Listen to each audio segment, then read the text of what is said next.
Tout ça pour ça.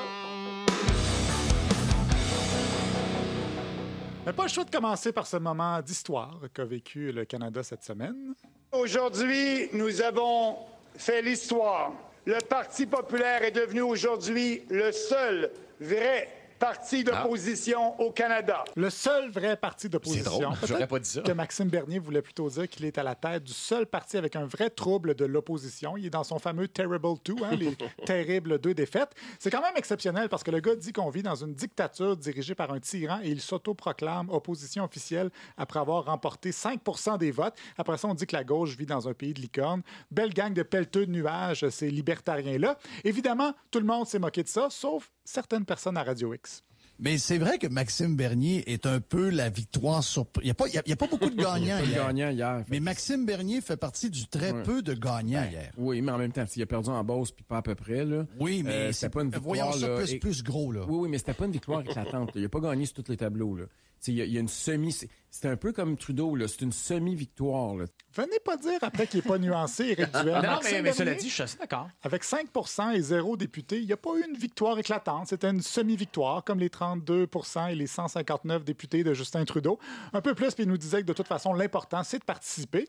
À l'inverse, malgré ces 2 députés, le Parti vert a subi une cuisante défaite, mais au moins, ça donne lieu à une évolution du langage pour Sylvain Bouchard du FM 93 qui nous a expliqué que le Parti vert s'était dénaturé.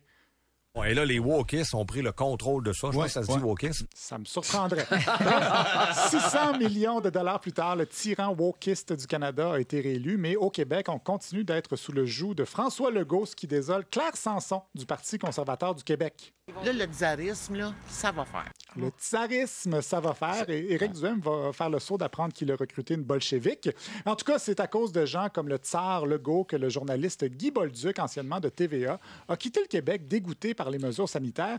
Lui, s'était d'abord déposé en France quelques semaines pour constater ceci. Oui, il y a des passes sanitaires. Il y a également des normes, les gens portent les masques, mais la réalité, c'est que c'est beaucoup moins présent dans le discours collectif que ce l'est au Québec. Passeport sanitaire, oui. Masque, oui. Mais c'est très différent d'ici parce que les gens en parlent moins, nous dit le gars qui continue de nous en parler d'outre-mer. Sur Twitter, à la radio, M. Bolduc ne fait que parler de ça, la COVID. Et là, il est rendu en Espagne à mener la belle vie sur une terrasse en buvant de la sangria. Une seule règle, c'est le masque. Puis après ça, écoutez, le reste des restrictions pour les jeunes, ici, l'école s'est pas vraiment arrêtée. L'année passée, oui, mais cette année, non.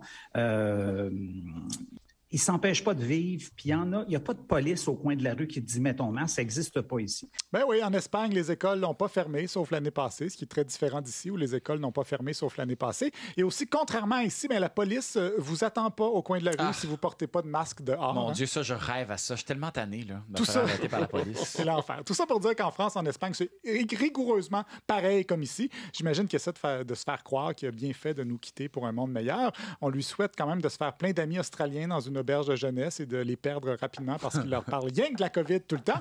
Et parce que, même à distance, lui, il a une opinion sur Anne Casabonne. Au Québec, tu es catégorisé tellement rapidement que dès que tu démontres un peu que tu es un peu plus à droite, en fait, tu es contre la vérité, tu comprends? tu es contre le bien. Mais elle, son questionnement est intéressant. C'est sûr que là, elle répète cochonnerie, là.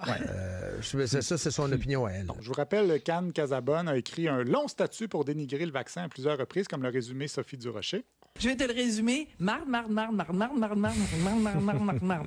Bon, donc... Cela dit, le texte de Sophie Durocher d'hier, j'étais d'accord. Mais non, mais... J'étais très d'accord. J'étais comme, c'est bon. C'est vrai que maintenant, on ne dit plus le mot de Cambronne, on dit le mot de Casabonne. Bravo. Donc, à part qu'elle dise que le vaccin, c'est de la merde et qu'elle propage la fausse information que le microbiologiste Richard Marchand n'est pas vacciné, elle a un bon questionnement. En tant que sceptique, moi, j'aime ça quand des esprits critiques vont au front pour questionner la merde qui sous-tend la merde ou apporter une merde à une merde reçue. Je trouve que ça fait avancer la merde. D'autre part, je vous disais l'autre jour que Lise Ravary était rendue woke, puisqu'elle dénonçait l'appropriation culturelle des drag queens. Elle est rendue écolo aussi. On écoute Lise Ravary en 2018. Pourquoi, moi, par exemple, je me taperais tous les jours de me promener dans des autobus surchauffés, bondés de monde, pendant que les Chinois et autres s'amusent à massacrer la planète. Élise Ravary, cette semaine? On veut pas que notre vie normale soit affectée.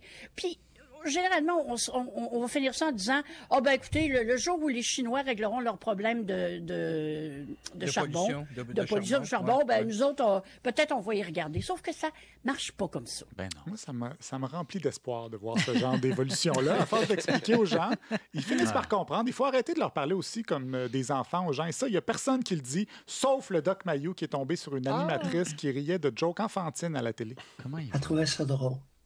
Elle dit à son comparse, tu sais, des fois, on est des enfants. Et c'est approuvé. Je suis le seul qui dénonce ça. Ça vous inquiète pas? Il est le seul. Mon Dieu, on dirait qu'il est mourant. Le seul en même temps, il n'y a plus d'énergie. Il aurait pu se payer un micro qui a de l'allure, là, Et justement, ça m'a fait penser à l'entrevue de Sophie Brochu, présidente d'Hydro-Québec, avec notre collègue Claude Bernatchez à Québec. Madame Brochu, je vous remercie beaucoup. OK, tourne-le. À bientôt. Sophie Brochu, la présidente directrice générale d'Hydro-Québec. Il est 8h37. C'est rare une entrevue qui finit par tourloubaille. Tourlou! Merci. Il est